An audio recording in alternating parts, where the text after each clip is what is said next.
오늘은 사도행전 18장을 읽게 됩니다. 사도행전 이 18장, 바울의 2차 선교 여행을 계속 소개하는 여정입니다. 특별히 우리가 묵상할 주제가 이 말씀에 붙잡혀, 하나님의 말씀에 붙잡힌다.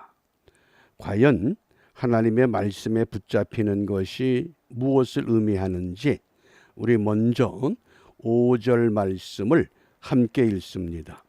실라와 디모데가 마게도냐로서 내려오매 바울이 하나님의 말씀에 붙잡혀 유대인들에게 예수는 그리스도라 밝히 증거하니. 아멘. 이 하나님의 말씀에 붙잡힌다, 한마디로 말하면 하나님께 붙잡힌다, 그런 뜻입니다. 하나님의 노예가 되는 것이 아닙니다. 하나님을 인격적으로 만나는 사건을 말합니다. 과연 내가 하나님의 말씀에 붙잡혀 있는가? 그러기 위해서는 우리가 하나님을 인격적인 만남이 반드시 우선되어야 합니다.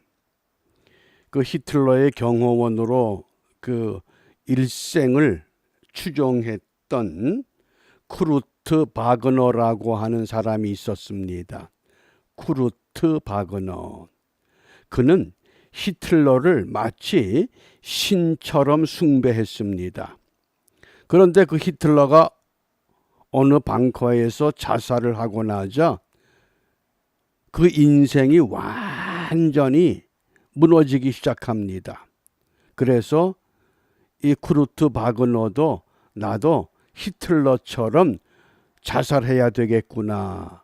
그리고 마지막 커피 한 잔을 타 마시는데 눈에 성경이 띄었습니다. 성경책을 집어서 펴서 읽는데 완전히 그 말씀에 사로잡힌 겁니다. 그래서는 자살을 포기하고 그 지역에 교회 목사님을 찾아가서 자기의 현 상태를 다 이야기합니다. 그리고 새로운 사람이 됐습니다. 그게 말씀에 붙잡히는 것을 의미합니다. 그러면 왜 바울이 다메섹 도상에서 사울아 사울아 나는 네가 핍박하는 예수다, 이미 벌써 예수님께 사로잡혀서 자기의 모든 것들을 다 포기하고 핍박하던 예수를 증거하는 사도로서의 그 사명을 1차 여행, 2차 여행 지금 계속 진행하고 있습니다. 그럼에도 불구하고 오늘 다시 한번 바울이 하나님의 말씀에 붙잡힌다. 왜 그랬을까 하는 겁니다. 우리가 1차, 2차, 3차 바울의 여행을 읽어가면서 꼭 기억해 둘 지역이 두 가지가 있습니다. 1차 여행에서는 루스드라, 14장에 소개했죠. 루스드라는 어떤 지역입니까? 회당이 전혀 없는 지역입니다. 그 루스드라에서 바울의 사역이 성공합니다. 그 다음에 17장에 아덴이라고 하는 지역입니다. 그 아덴이 어떤 지역인가? 그 아덴이 아테네를 말합니다. 우리 1절 말씀에 보면 이후에 바울이 아덴을 떠나 고린도에 이르러. 사도행전 18장은 고린도 교회를 설립하는 배경에 관한 말씀입니다. 이제 우리가 사도행전을 읽고 나면 고린도전서, 고린도후서를 읽게 됩니다. 고린도 교회가 어떤 배경에서 출발하느냐? 바울이 아덴을 떠났습니다. 아테네를 떠났습니다. 그 지도에 표시를 했습니다. 이 아덴과 고린도의 거리가 대략 80km라고 합니다. 그렇게 먼 거리는 아닙니다. 그래서 아덴을 떠나서 고린도에 올 수밖에 없습니다.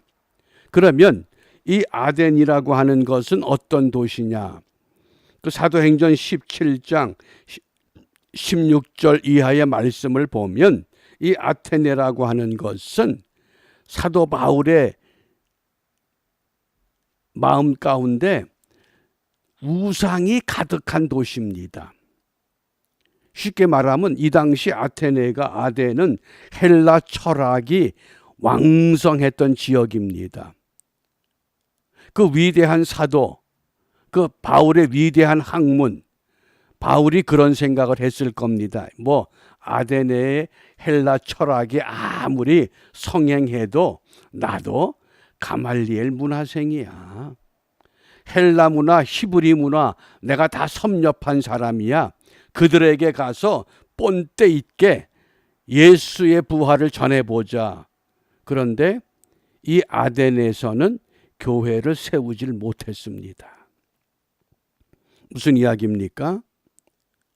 말씀에 붙잡히지 않고 내 학문과 내 배경을 가지고 해보겠다고 했을 때에 바울이 철저하게 주눅이 들고 만 지역입니다. 그래서 아덴을 떠나서 고린도에 오게 된 겁니다. 그러면 고린도에 와서는 어떻게 해야 됩니까? 말씀에 붙잡혀야만 가능하다는 겁니다. 그래서 말씀에 붙잡힌다고 하는 고백이 나온 겁니다. 그 고린도에 와서 어떤 일을 이루느냐? 고린도에 왔을 때에 이 고린도전서 2장 3절에 보면 내가 너희 가운데 거할 때에 약하며 두려워하며 힘이 떨었노라. 무엇 때문에요? 아덴에서 선교의 실패를 경험했거든요. 아덴 사람들은 우상을 숭배하고 그 17장을 잘 읽어보면 바울이 복음을 전한 것이 아니라 아덴 사람들과 변론합니다. 쟁론합니다. 말싸움을 합니다. 그러니까 아덴 사람들이 이 말장이 그랬습니다. 우리가 복음을 전할 때에 말장난으로 복음 전하면 반드시 실패합니다. 아무리 위대한 사도 바울의 그 놀라운 학문을 가지고 있어도 그 학문으로 복음이 전해지지 않는다고 하는 교훈입니다. 그러니까 고린도 왔을 때에 바울이 얼마나 힘들었겠습니까? 이게 아니구나. 그래서 너희 가운데 거할 때 약하며 두려워하며 힘이 떨 수밖에 없었던 이 바울의 상태입니다. 그래서 이 바울이 어떤 일이 이루어지느냐? 그 사도행전 오늘 본문 2절과 3절에 보면 그 로마에서부터 쫓겨난 추방당한 아굴라와 브리스길라 부부를 만납니다. 그들은 로마에서부터 고린도로 들어왔습니다. 그런데 그들이 어떤 사람이냐?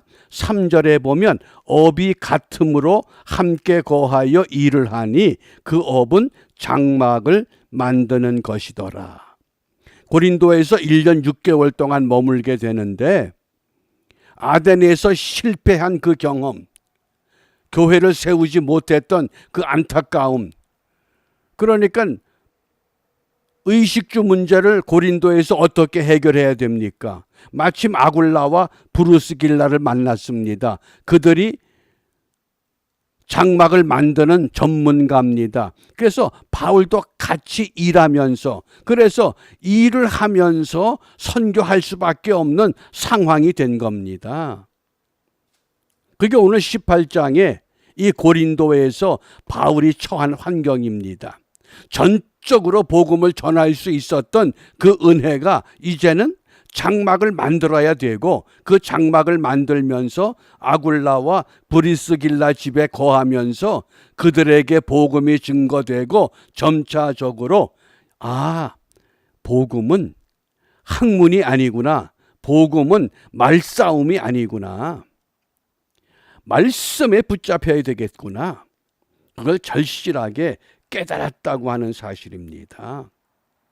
그러니까 하나님께서 이 바울에게 확신을 부여합니다. 9절과 10절 말씀입니다. 함께 읽습니다.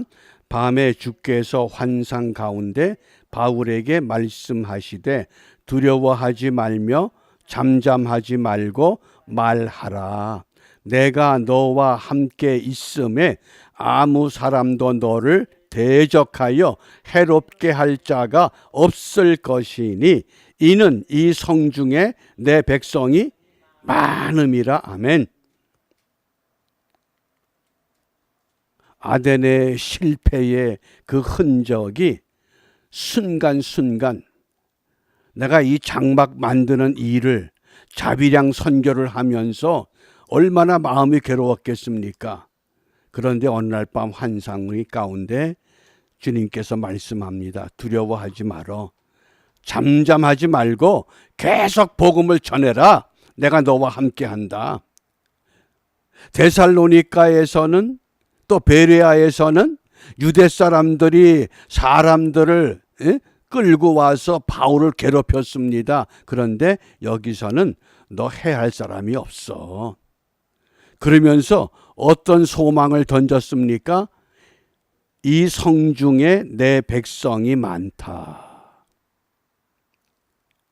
우리가 뉴욕에 살면서 뉴욕의 목회자들이나 성도들이 이구동성으로 하는 말이 있습니다.